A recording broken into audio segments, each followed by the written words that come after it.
रामकृष्ण हरी मंडळी, आज आपण माऊली महावैष्णव ज्ञानोबा यांच्या हरिपाठामध्ये पहिल्या अभंगावरती चर्चा करणार आहोत। माऊली अभंगामध्ये सांगतात, देवाची द्वारी उभा क्षण भरी त्याने मुक्तीचारी साधली आहे। देवाच्या द्वारामध्ये एक क्षण जरी थांबलं तरी आपल्याला चार मुक्ती साधतात। पुढे माऊली दुसऱ्या चरणामध्ये सांगतात, हरिमुखे म्हणा हरिमुखे म्हणा पुण्याची गणना कोण आहे। हरीचं नामस्मरण, नुसतं नामस्मरण जरी केलं ना महाराज तर आपल्या पुण्याची गणना करता येणार नाही, एवढं पुण्य आपलं।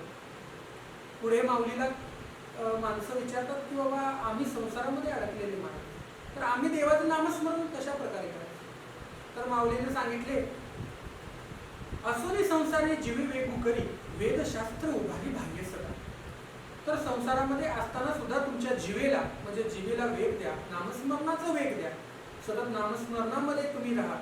जसे की असोनी संसार जीवी वेगू करी वेदशास्त्र उभारी बाह्य सदा। वेद आणि शास्त्राच्या प्रमाणानुसार तुम्ही या संसारामधून उभे राहा आणि परमार्थाच्या मागाला लागा। पुढे माऊली सांगतात, पुढे एक संकेत देतात, खून सांगतात, अर्थ सांगतात।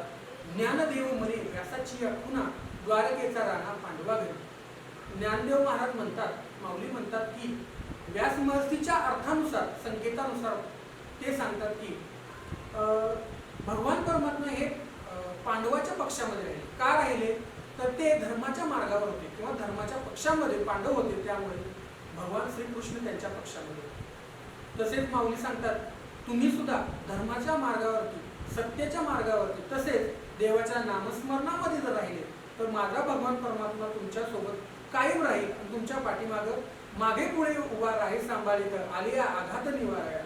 म्हणून माऊली सांगतात, हरिमुखे म्हणा हरिमुखे म्हणा पुण्याची गणना कोण करे। रामकृष्ण आहे।